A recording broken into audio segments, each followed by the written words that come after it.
بسم اللہ الرحمن الرحیم۔ رمضان کریم کی خصوصی ٹرانسمیشن میں آپ کو خوش آمدید کہتی ہوں۔ میں ہوں آپ کی میزبان فائزہ امداد اور گزشتہ 10 روز سے میرا ساتھ دے رہے ہیں جناب توفیق بٹ صاحب، بہت شکریہ۔ عشرہ مغفرت جو ہے وہ شروع ہو چکا ہے۔ اللہ پاک سے دعا ہے کہ وہ ہمارے تمام صغیرہ اور کبیرہ گناہوں کو معاف فرما دے۔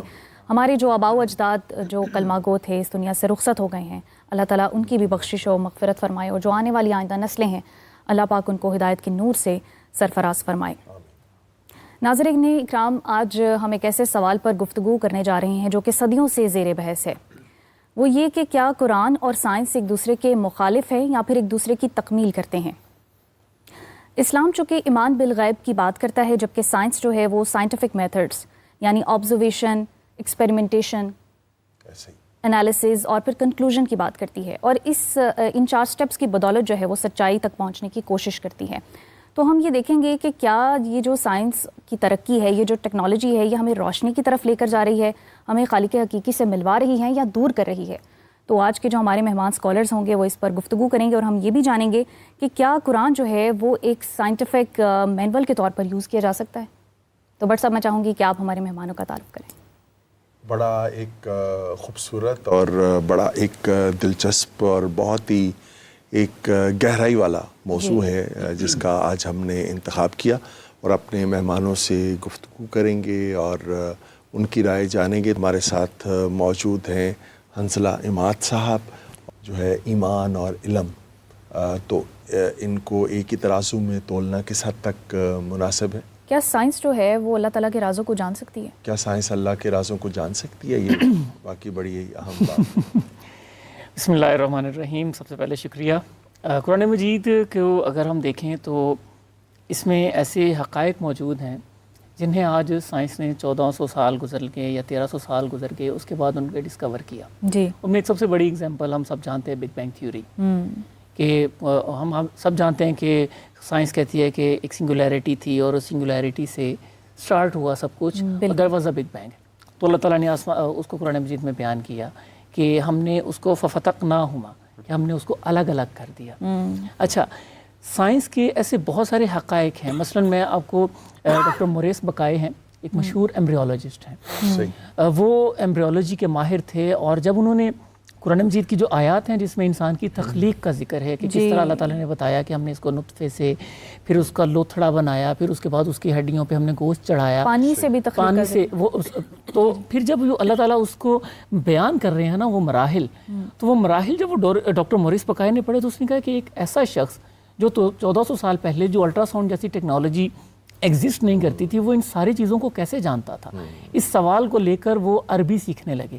انہوں نے مکمل عربی سیکھی، مکمل قرآن مجید کا مطالعہ کیا، اور بعد میں اسلام قبول کیا۔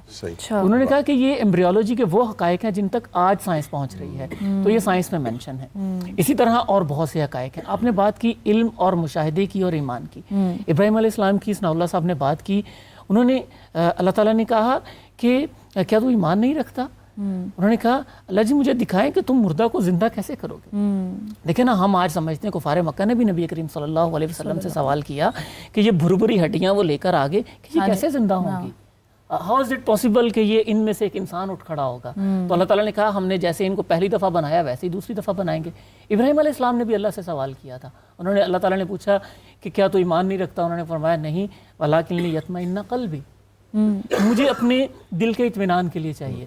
اچھا، اب آج سائنس کہتی ہے کہ ایک ڈی این اے کا ایک آپ کا سیمپل ہو اور اس میں آپ کے پوری ہیومن باڈی کی کوڈنگ موجود ہوتی ہے، اور آج ابھی تک سائنس کیپیبل نہیں ہے ہیومن کلوننگ کی، یا ایسے ہیلدی اوونز موجود نہیں ہیں کہ جس میں پورا انسان بلڈ کیا جا سکے، بٹ سائنس یہ پریڈکٹ کرتی ہے کہ ایک ڈی این اے، ایک یعنی اس کے کہہ لیں کہ سائیکل کی مدد سے ایک ڈی این اے کا جو پوری کوڈنگ ہے انسان کے جسم کے کسی بھی حصے کی، اس کی مدد سے پورے کا پورا انسان دوبارہ تخلیق کیا جا سکتا ہے۔ اچھا، اسی طرح فنگر پرنٹس کی ہم بات کرتے ہیں، آج سائنس کہتی ہے کہ پوری دنیا میں ایک انسان کے فنگر پرنٹ دوسرے انسان سے نہیں ملتے۔ جی، اللہ تعالیٰ قرآن مجید میں کہتے ہیں کہ جب ہم انسان کو بنائیں گے تو ہم اس کے یہ جو فنگر پرنٹس ہیں انگلیوں کے پوروں کو دوبارہ بنائیں گے، ٹھیک بنائیں گے۔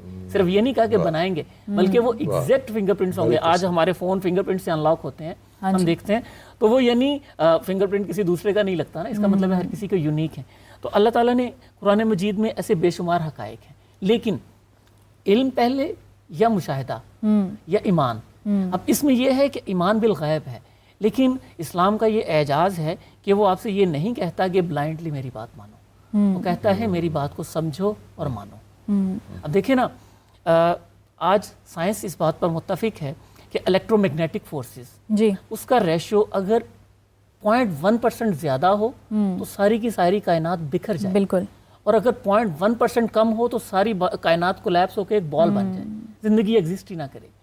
اب یہ پچھلے دنوں آج کل سوشل میڈیا پہ بھی چل رہا تھا کہ کائنات ایک کسی ماہر ترین ریاضی دان کی تخلیق ہے، کہ جس قدر اس میں خوبصورت تناسب اور بالکل ایگزیکٹ ہے ہر چیز، اور اس قدر ایگزیکٹ ہے کہ اگر اس میں 0.1% بھی کہیں تبدیلی آئے گی تو یہ لائف یہاں پہ ایگزسٹ نہیں کرے گی۔ ہاؤ از اٹ پاسبل کہ یہ جو ہماری ارتھ ہے اس پہ everything is exactly according to what it should be to support the life, یعنی یہاں پر لائف کے لیے ہر چیز۔ اب اس وقت مشہور امریکی سائنسدان ہیں، وہ کہتے ہیں کہ سائنس بڑی ترقی کر لی، لیکن ہم ابھی تک اس سوال کا جواب دینے سے قاصر ہیں کہ یہ جو سیلز ہیں، یا یہ جو الیکٹرانز ہیں، میٹیریلز ہیں، یہ آرگینک میٹیریلز ہیں، یہ ریپروڈیوس کرنا کب شروع کرتے ہیں؟ مثلاً یہ کون سا لمحہ ہوتا ہے کہ ان کے اندر زندگی کا وجود آ جاتا ہے؟ دیکھیں نا، اب یہ ایک اہم ترین سوال ہے۔ میں آج مثال دیتا ہوں، میڈیکل سائنس اس قدر ترقی کر گئی، میڈیکل سائنس نے اس قدر ترقی کر لی، کیا آج بھی ایک انسان کے جسم سے جب زندگی کا خاتمہ ہو جاتا ہے تو وہ کیا چیز ہے جو اس کے جسم سے نکل جاتی ہے کہ واپس نہیں لوٹائی جا سکتی؟ مثلا آپ بتائیں، اگر اس کا دل بند ہو گیا تو کیا دل تو ریپلیس کیا جا سکتا ہے؟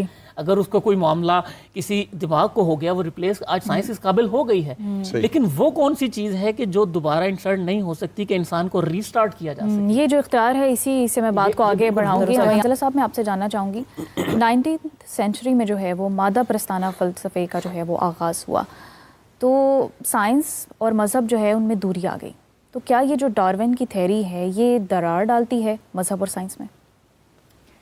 ڈارون کی تھیوری بیسیکلی کریشنسٹ کے بالکل ایڈورس سمجھی گئی۔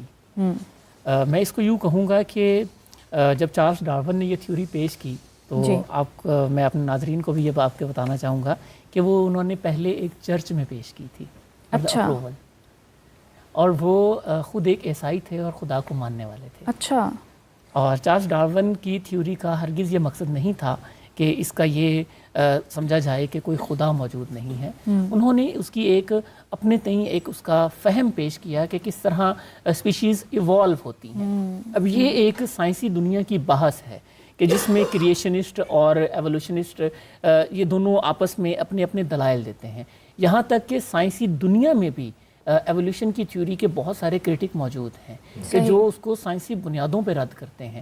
تو یہ ایک علمی میدان ضرور ہے، لیکن یہ جو اس کہنا کہ ڈارون کی تھیوری کے باعث مذہب اور سائنس ایک دوسرے سے دور ہوئے کیونکہ مادہ کو زیادہ جو ہے وہ وجہ بنایا گیا، تو آج وہی سائنس کہتی ہے کہ کائنات کا کل جو ہے اس میں مادہ صرف 5% ہے، میٹر جس کو ہم کہتے ہیں، اور اس سے زیادہ کیا ہے وہ اینٹی میٹر ہے، وہ ڈارک میٹر ہے۔ اب سائنس کہتی ہے کہ وہ ڈارک میٹر اور جو اینٹی میٹر ہے اس کا ہمیں ابھی تک علم ہی نہیں ہے کہ وہ کیا ہے۔ یہ ایمان بالغیب نہ ہوا، اور یہی ایمان بالغیب ہے۔ آپ میٹا فزکس کی بات کر رہی تھیں، سائنس ابھی تک کہتی ہے کہ ہم ابھی تک کائنات کے بارے میں صرف پہلے ہم کہتے تھے کہ کائنات اتنی بڑی ہے، اس میں اتنے ٹریلین سٹارز ہیں، اتنے آکٹیلین سٹارز ہیں۔ اب سائنٹسٹ اس بات پر متفق ہیں کہ ہمیں کائنات کی وسعت کا اندازہ نہیں ہے۔ ہم اب لفظ استعمال کرتے ہیں ویزیبل یونیورس کا، کہ جو کائنات ہمیں دکھائی دیتی ہے وہ اتنی ہے، اس سے باہر کتنی ہے ہمیں پتہ نہیں، سینسز تک محدود، ہمیں سینسز تک محدود ہے۔ اور انسان آج خود اعتراف کر رہا ہے کہ میری حسیات اتنی محدود ہیں کہ لائٹ کے اسپیکٹرم میں ہم روشنی کو دیکھتے ہیں، ہم صرف 7 قسم کی روشنیاں دیکھ سکتے ہیں، اور ان 7 قسم کی روشنیوں میں جو چیزیں ہمیں نظر آتی ہیں ہم وہی دیکھ پاتے ہیں۔ اس سے سوا کتنی ہی اقسام کی روشنیاں ہیں، گاما ریز ہیں، الیکٹرو میگنیٹک ریز ہیں، اور بہت ساری ہیں جو ہم نہیں دیکھ پاتے۔ تو اس کا یہ مطلب نہیں ہے کہ اگر میٹر کی بنیاد پر کچھ لوگوں نے، میں اس کو سمجھوں گا کہ یہ پولیٹیکلی کیا گیا کہ جو ایوولوشن کی تھیوری ہے اس کو جان بوجھ کے مذہب کے مقابلے میں کھڑا کیا گیا ایک ڈویژن پیدا کرنے کے لیے۔ وہ ایک علمی انسان کا ایک اعجاز تھا، ایک کمال تھا کہ اس نے ایک توجیہ پیش کی۔ دیکھیں نا، سائنس کی ابتدا کیا ہے؟ فلسفے سے ہے۔ 5 بنیادی سوال ہیں: ہم کہاں سے آئے، ہم کیوں آئے، ہم کیسے آئے، ہم کب آئے، ہم کون ہیں۔ یہ 5 بنیادی سوال ہیں جس سے فلسفے کا آغاز ہوتا ہے. سائنس کی ساری برانچز اسی سے نکلتی ہیں. آج 21ویں صدی میں جب ہم سائنس کی اس قدر ترقی کے دور میں ہیں, کیا آپ مجھے بتائیں کیا ان 5 سوالوں کا جواب آج بھی سائنس کے پاس موجود ہے؟ نہیں ہے, آج بھی نہیں. صحیح ہے. یعنی آج بھی سائنس انہی 5 بنیادی سوالوں پہ کھڑی ہے جہاں سے اس کا آغاز ہوا تھا. اور ابوالکلام آزاد نے کہا تھا کہ فلسفہ شک کا دروازہ کھولے گا, اس کو بند کرنے کی صلاحیت نہیں رکھتا. یہ صلاحیت صرف مذہب کے پاس ہے کہ وہ آپ کے شک کے جو سوالات ہیں ان کے مکمل جوابات دے گا. پھر جب آپ اللہ تعالیٰ قرآن مجید میں کہتے ہیں نا, ابھی تھوڑی دیر پہلے بات ہو رہی تھی قرآن مجید آسان ہے یا مشکل ہے, اللہ تعالیٰ کہتے ہیں وَلَقَدْ يَسَّرْنَا الْقُرْآنَ لِلذِّكْرِ فَهَلْ مِن مُدَّكِرٍ. ہم نے اس کو سمجھنے کے لیے بڑا آسان بنایا. تو قرآن مجید سائنس کی کتاب نہیں, لیکن قرآن مجید انسانی شعور کو اس انداز میں مخاطب کرتی ہے کہ اس کو سمجھاتی ہے کہ یہ کائنات اشارے اس طرح سے موجود بنی ہیں, ہے. اشارے موجود ہیں. سائنس اور ٹیکنالوجی پہ چونکہ بات ہو رہی ہے تو اس پرسپیکٹو میں بھی اس کو دیکھنا ضروری ہے. تو حنظلہ صاحب آپ کیا کہیں گے کہ سائنسی تحقیق جو ہے وہ یہ 7 آسمانوں کے بارے میں کوئی راز بتاتی ہے؟ دیکھیں اس وقت انسانوں کا بنایا ہوا ایک آبجیکٹ ہے جو 80s میں انسانوں نے لانچ کیا تھا. وہ واحد آبجیکٹ ہے جو انٹرسٹیلر سپیس میں گیا ہے. جی, یعنی جس نے ہمارے نظام شمسی کو کراس کیا ہے, وہ ہمارے نظام شمسی سے باہر جانے میں کامیاب ہوا ہے. آج سائنس کہتی ہے کہ کائنات اتنی بڑی ہے کہ اگر ہم ہماری صرف ملکی وے کہکشاں ہیں, ہم روشنی کی رفتار سے سفر کرنے والا کوئی سواری بھی بنا لیں اور ایسی سواری بنائیں تو اس کے باوجود ایک انسان اپنی زندگی میں ملکی وے کراس نہیں کر سکتا. یہ اتنی بڑی ملکی وے ہے. اور پھر سائنس کہتی ہے کہ وارم ہولز کا کانسیپٹ ہے, پیرلل یونیورسز کا کانسیپٹ ہے. تو ابھی تک ہنوز انسانی شعور اس میں نہیں پہنچا کہ وہ یہ تصور کو سمجھے کہ 7 آسمانوں اور 7 زمینوں سے کیا مراد ہے. ممکنہ طور پر کیونکہ قرآن مجید میں اور بھی جگہوں پر 7 لیئرز کو بھی کبھی کبھی وہ کہہ دیتے ہیں. 7 لیئرز کہہ دیتے ہیں, وہ انسان کی ایک پرانی تعبیر تھی. لیکن اب چونکہ میٹا فزکس اور خاص طور پر آسٹرو فزکس کے بعد جب انسان کو اندازہ ہونے لگا ہے کہ یہ کائنات کتنی وسیع و عریض ہے, تو ممکن ہے کہ پیرلل یونیورسز کا یہ ایک کانسیپٹ ہو جو اللہ تعالیٰ نے دیا ہو. لیکن ابھی تک انسانی عقل اس کو سمجھنے سے, اس کا ادراک کرنے سے قاصر ہے. اور یہ ایسا نہیں ہے کہ جو سائنسدان ہیں وہ یہ کہیں کہ نہیں ایسا ایگزسٹ نہیں کرتا, بلکہ اب وہ یہ بات مانتے ہیں کہ کائنات کی اس وسعت کے مقابلے میں ہمارا جو علم ہے, ہمارا جو نالج ہے, اس کو کمپریہینڈ کرنا بھی ہمارے لیے اس وقت ممکن نہیں ہے. ہم اس وقت صرف اتنا جانتے ہیں کہ ہم کتنا نہیں جانتے. حنظلہ صاحب میں آپ کی بھی رائے شامل کرنا چاہوں گی. کیوریوسٹی کا ایلیمنٹ جو ہے وہ سٹل نظر آ رہا ہے. 7 آسمان ہیں اور پھر 6 دنوں میں اللہ تعالیٰ ان کو خلق کرنے کا فرماتے ہیں. بگ بینگ کہتی ہے کہ پتہ نہیں لاکھوں کروڑوں اربوں سال لگ گئے. اللہ کے 6 دن اور یہ 13 بلین سال. اللہ تعالیٰ نے قرآن مجید میں ہی کہا کہ دنوں کو جب اللہ تعالیٰ نے لکھا تو اللہ تعالیٰ نے بتایا کہ جس طرح سے تم گنتے ہو. اور اب سائنس کی تحقیق سے ہمیں پتہ چلا ہے کہ دن صرف 24 گھنٹے کا نہیں ہوتا. اچھا, اب مشہور ایک ہالی ووڈ کی مووی ہے انٹرسٹیلر, جی, اس میں بھی یہ کانسیپٹ ذکر ہوا کہ کس طرح سے کسی ایک سیارے پہ گزارا گیا آدھا گھنٹہ زمین پر کتنے سالوں کے برابر ہو جاتا ہے. یہ باقاعدہ تھیوری سائنس آج اس کو پروو کر رہی ہے. تو اس کا مطلب یہ ہے کہ جو اللہ تعالیٰ کے ہاں وقت کا معیار ہے اس میں وہ 6 دن ہے, لیکن اس کا یہ مطلب نہیں ہے کہ وہ 6 دن ہمارے زمین کے 6 دنوں کے برابر ہے. اس کے اشارے تو آج سائنس بھی ہمیں دے رہی ہے, بلکہ اس بات کو ثابت کر رہی ہے. جہاں تک بگ بینگ تھیوری کی بات ہے تو یہ جو 13.2 بلین سال پہلے کی بات ہے, اب سائنس پہلے اس پر متفق تھی کہ 13.2 بلین سال تک یہ بات کہ کائنات کا آغاز یہاں سے ہوا, لیکن اب سائنس اس بات پر متفق نہیں ہے. اب سائنس کا ماننا یہ ہے کہ ہمارا اندازہ پہلے یہ درست تھا, لیکن ابھی ہمیں علم نہیں کہ کائنات کا آغاز کب ہوا تھا, کیونکہ وہ 13.2 بلین سال سے پہلے کتنا عرصہ پہلے ہوا تھا ہمیں اس کا بھی علم نہیں ہے. تو اس کو بڑے خوبصورت انداز میں ہمارے کچھ فلاسفہ نے بیان کیا. انہوں نے کہا کہ عقل وہ پرندہ ہے جو ہر صدی کے بعد اپنا پنجرہ تبدیل کر لیتا ہے. اس بات میں وہ جواب ہے کہ ایمان پہلے یا علم پہلے. تو انہوں نے فرمایا کہ عقل وہ پرندہ ہے جو ہر صدی کے بعد اپنا پنجرہ تبدیل کرتا ہے, جبکہ مذہب کے یعنی اسلام کے حقائق درست اور بعینی ہی قائم رہتے ہیں اور ان میں کوئی تبدیلی نہیں آتی. اس لیے آپ عمل کی حد تک، عقیدے کی حد تک جو انحصار رکھیں گے وہ صرف علم پہ رکھیں گے، ایمان پہ رکھیں گے، جو ایمان سے علم آئے گا.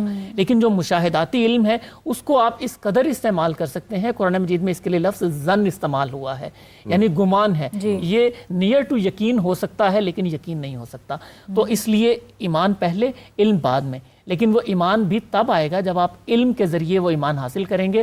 اور خاص طور پر جو میں واپس آؤں گا اس بات پہ، 7 آسمانوں اور زمین والی بات، تو وارم ہولز کا جو کانسیپٹ ہے، یا جو اللہ تعالیٰ نے 7 آسمانوں کا کانسیپٹ دیا ہے، جب اگر سائنس آج خود مان رہی ہے کہ میں نے پہلے ذکر کیا کہ ہمیں ڈارک میٹر کا نہیں پتہ، ہمیں اینٹی میٹر کا نہیں پتہ، ہمیں کائنات میں موجود اس انرجی کا نہیں پتہ جو کائنات کو مسلسل ایکسپینڈ کر رہی ہے. اللہ تعالیٰ نے قرآن مجید میں کہا کہ ہم اس کو پھیلا رہے ہیں مسلسل. آج کائنات کہہ رہی ہے کہ سائنس کہہ رہی ہے کہ کائنات مسلسل پھیلتی جا رہی ہے، ہمیں ان چیزوں کا بھی نہیں پتہ. تو یہ ابھی میں سمجھتا ہوں کہ میں بات دوبارہ دہراؤں گا کہ انسانی شعور ابھی اس مرحلے پر نہیں آیا. قرآن مجید میں ایسی بہت ساری باتیں ہیں کہ جن کو اس وقت کا انسانی شعور سمجھنے سے قاصر تھا، لیکن وقت کے ساتھ ساتھ انسانی شعور، عام انسان کا شعور، انبیاء کو اور اللہ تعالیٰ نے اپنے چنیدہ بندوں کو تو وہ باتیں بتائی تھیں، لیکن عام انسانوں کا شعور اس قابل نہیں تھا. لیکن اب سائنس کی ترقی کے ساتھ ساتھ انسانوں کو سمجھنے لگا کہ یہ ان حقائق سے کیا مراد ہے. تو میں سمجھتا ہوں کہ مستقبل میں اگر اللہ تعالیٰ چاہیں گے تو وہ انسانوں کو یہ شعور دیں گے کہ وہ یہ بات بھی سمجھیں کہ یہ 7 آسمانوں سے کیا مراد ہے. جیسے قرآن مجید میں ایک اشارہ ملتا ہے، یہ ایک اختلافی رائے ہے کہ دیگر سیاروں پر بھی زندگی کے آثار ہیں. اچھا، اب یہ کلٌ فی فلک مشحون جو اللہ تعالیٰ نے کہا کہ وہ اپنے آربٹس میں تیر رہی ہیں ہر ایک، پھر اس کے بعد کہا کہ وہ اس میں سوار ہوتے ہیں اور اس کے مثل ان کی نسلوں میں سے اس پر زندگی ہے. تو یہ اشارہ ضرور ملتا ہے، لیکن اس کا حتمی مطلب کیا یہی ہے کہ دیگر سیاروں پر زندگی موجود ہے؟ کیا اس کا یہ مطلب ہے کہ ہمارے 7 ورژنز ہیں؟ اب اس وقت تھیوری آف پیرلل یونیورس چلتی ہے. وہ پیرلل یونیورس کیا ہے کہ ایک یونیورس نہیں ہے، بہت ساری یونیورسز ہیں جن میں میرے ہی ویریئنٹس، ڈفرنٹ ویریئنٹس ایگزسٹ کرتے ہوں گے. لیکن یہ سائنس کہتی ہے. تو کیا قرآن مجید یہ کہتا ہے؟ اس میں ابھی ہمیں وقت لگے گا مزید سمجھ. چونکہ حنظلہ صاحب شعور کی بات ہوئی تو ایک سپلیمنٹری کوشچن ایک اور میرے ذہن میں آیا کہ اب سائنٹیفک ریسرچ، اتفاق کیجیے گا اگر ایسا ہے کہ دل صرف پمپنگ اسٹیشن اب تک سمجھا جاتا تھا، لیکن اب اس میں بھی سوچنے سمجھنے کی صلاحیت جو ہے اس کے بارے میں ریسرچ ہو رہی ہے. سائنس مانتی ہے کہ دل کے اندر ایک باقاعدہ منی برین ہوتا ہے which affects the decision making process. اچھا، یعنی یہ پہلے اقبال نے بڑے خوبصورت دل اور دماغ پہ نظم لکھی تھی، اور ہمارے ہمیشہ مذہب اور اہل سائنس کے ہاں یہ تفاوت کا باعث بنتا تھا کہ دل تو کچھ بھی نہیں کرتا، وہ تو ایک پمپنگ اسٹیشن ہے، ڈیسیجنز تو سارے دماغ میں ہوتے ہیں.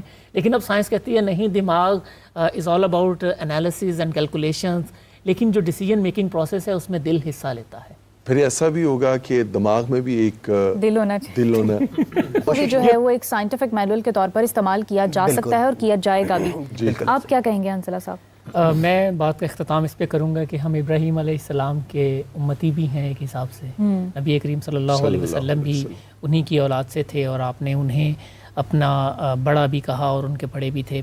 تو میں انہی کی جو سنت اللہ نے قرآن میں بیان کی، میں چاہوں، میری یہ خواہش ہے اور میں چاہتا ہوں، میرا خواہش ہی سمجھ لیں کہ اللہ تعالیٰ تمام مسلمانوں کو یہ توفیق دے کہ ان کے منہج پر چلیں ہم. انہوں نے کہا تھا اللہ سے کہ اللہ، آج کے دور میں یہ بات زیادہ اہم سامنے آتی ہے کہ بات 2-3 دفعہ ذکر ہو گئی، میں دہراؤں گا نہیں، کہ وہ مشاہدے کے ذریعے ایمان کو تقویت دے رہے تھے. یعنی انہوں نے ایمان بالغیب لے کر آئے، لیکن عین الیقین جس کو ہم کہتے ہیں، انہوں نے اس کے لیے بھی اللہ سے سوال کیا. تو آپ ایمان لائیں قرآن مجید میں موجود سائنسفک فیکٹس پر، لیکن غور و فکر ضرور کریں اور عین الیقین لازم حاصل کریں. اس کے لیے جو قرآن مجید میں بار بار کہا گیا، تدبر کریں، تفکر کریں، وہ لازم کرتے رہیں. تو آپ یقیناً سائنس اور مذہب دونوں کو ساتھ لے. اور بڑا ضروری ہے کہ جب آپ کو دوسرے کے ہتھیار کا علم ہوگا تبھی تو آپ اس سے لڑ سکیں گے. بالکل.